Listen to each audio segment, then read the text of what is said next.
Bonjour à vous, bonjour, bonsoir et bienvenue dans cette nouvelle vidéo. Aujourd'hui, il s'agit d'un thème qui m'a été demandé par plusieurs personnes, à savoir la conjugaison. Sachez que la conjugaison en shimaoré est vraiment très simple et on va voir quelques exemples qui finiront de vous convaincre qu'en réalité c'est à la portée de n'importe qui. Je vous donne un exemple et on va le développer. Wami ketsi Kanibe, j'habite à Kanibe ou je vis à Kanibe. On a Wami plus Ketsi plus Kanibe. Wami ici sert de sujet, mais il se traduit littéralement par moi. Ensuite, on a Ketsi qui est le verbe. À l'infinitif, il correspond au verbe ou Ketsi. On peut aussi l'écrire en deux mots ou Ketsi. Je le redis, le shimaoré est une langue surtout orale. Il n'y a donc pas vraiment de règle fixe pour la manière de l'écrire. Puis on a ensuite la localité, à savoir Kanibe. On a donc la phrase Wami Ketsi Kanibe, j'habite à Kanibe. À présent, on va voir le reste des pronoms personnels et voir la conjugaison de ce verbe. Pour décliner cette phrase dans les autres pronoms personnels, il nous faut donc les voir et les apprendre. On a donc Wami Ketsi Kanibe et on a dit signifie j'habite à Kanibe. Ensuite, Wawe Ketsi plus le nom de la localité, par exemple Kaweni, s'il s'agit de la ville de Kaweni. Pour sa signification, vous le devinez très facilement, c'est tu habites à Kaweni. Ensuite, on a Waye Ketsi Kanibe, il ou elle habite à Kanibe. Ensuite, Wasi Ketsi Kanibe, nous habitons à Kanibe. Wanyu Ketsi Kanibe, vous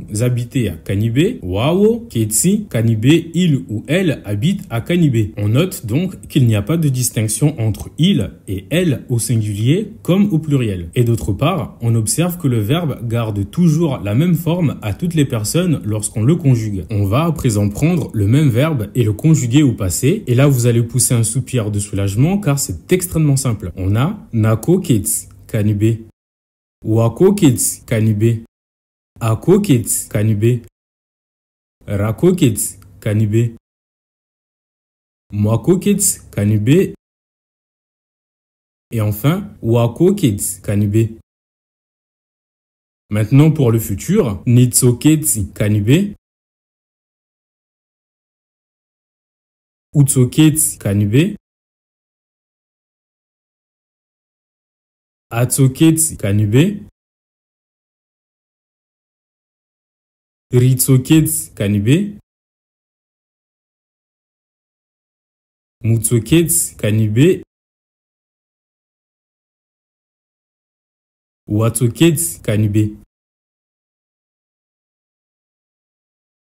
On peut ici faire le constat que le pronom porte beaucoup plus de sens qu'en français puisque c'est également lui qui porte la conjugaison du verbe d'une certaine façon. C'est le pronom en tout cas qui va nous indiquer l'information qui nous permet de déterminer s'il s'agit d'une action passée, présent ou futur. On vient de voir le verbe uketsi et en réalité ce verbe se traduit en français par les verbes habiter, vivre et s'asseoir. Voilà pour le lexique. À présent, on va s'attaquer à la grammaire. Sachez qu'en shimaoré, il y a deux temps du présent. Tout comme en anglais, il y a le présent simple qui est utilisé pour parler d'une habitude et le présent progressif ou continu, le fameux présent avec be plus ing. On dit progressif car il sous-entend que l'action est en train de se dérouler, en train de se prolonger et de progresser dans le temps. On a le même phénomène en shimaoré. Pour illustrer mes propos, je vais prendre un exemple. Prenons le verbe parler qui en shimaoré se dit ulagua. Si je dis je parle shimaoré, cela peut avoir deux sens. Premièrement, que je suis capable de parler cette langue, que c'est une habitude pour moi. Et deuxièmement, cela peut aussi signifier que parmi toutes les langues que je suis capable de parler, à ce moment précis, au moment où on est en train de se parler, je parle le shimaoré. Vous voyez, il y a une distinction entre les deux. En français, la distinction n'est pas obligatoire. On peut s'en sortir en utilisant le présent simple, mais en shimaoré, cette distinction a une importance capitale. Alors, lorsqu'il s'agit d'une action qui se déroule dans le présent, au moment où l'on parle, l'équivalent du présent avec be plus verbe en ing en anglais, il faudra le faire ressortir dans votre phrase, sous peine de risquer de ne pas être compris ou bien compris. On va donc reprendre le verbe parler et le conjuguer lui aussi au présent simple et au présent progressif shimaoré. On a dans le premier cas,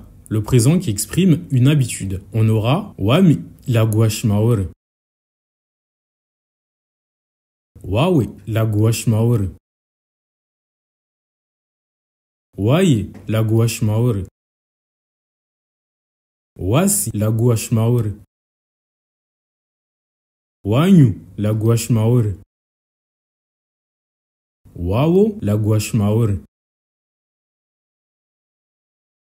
Pour le deuxième cas, pour le présent, lorsqu'il s'agit d'une action qui se déroule au moment où l'on parle, on va opérer une transformation au niveau du pronom puisque c'est lui qui va vraiment porter ce sens-là. On aura donc ni sulagua shmaure, ou sulagua shmaure, asulagua shmaure, risulagua shmaure, musulagua shmaure et enfin wasulagua shmaure. Alors ici, pour expliquer encore une fois la différence entre les deux, dans un cas, vous avez un présent en fait qui sert à exprimer une habitude, quelque chose dont vous êtes en réalité capable, alors que dans le deuxième cas, il s'agit de là à cet instant où l'on parle, au moment T, pile à cet instant. Alors on va récapituler tout ce qu'on a vu depuis le début. On a vu le verbe habiter, ou ketsi, et le verbe parler, ou lagua. On a vu les pronoms personnels, les voici, qui vont porter la particule temporelle qui sert à exprimer le temps dans notre énoncé. Pour ce qui est des temps de la conjugaison, on a vu le passé, le présent, simple et progressif, et le futur. Prenons le verbe ulagua. Pour la première personne du singulier, au passé j'ai nakolagua, au présent j'ai wami lagua et nesu lagua, et au futur on a nitso lagua. Alors donc maintenant un petit exercice, il faudra trouver à quel temps est le verbe ainsi qu'à quelle personne il est conjugué. Je vous donne la phrase suivante, nesu vulikia musique. Je vous laisse analyser la phrase. On a ici musique qu'on peut facilement deviner le sens, musique. Qu'est-ce qu'on fait avec de la musique? Tadada, on réfléchit, on l'écoute. On a donc le verbe vulikia ou à l'infinitif ou vulikia qui signifie écouter. On a donc le pronom nisu. Si on se reporte à ce qu'on a vu un peu plus tôt, il nous indique qu'il s'agit du présent et précisément du présent progressif. On a donc une traduction de la phrase qui est « Je suis en train d'écouter de la musique ». Alors pour conclure, on va parler à présent d'un cas particulier qui est celui de l'impératif pour donner un ordre à quelqu'un. Ça va être simplissime. On va utiliser dans ce cas uniquement le verbe radical. Par exemple, si je veux demander à quelqu'un de parler ou si je lui donne l'ordre de parler, je vais lui dire lagua. Si je veux demander à une personne d'écouter, je vais lui dire vulikia, etc.,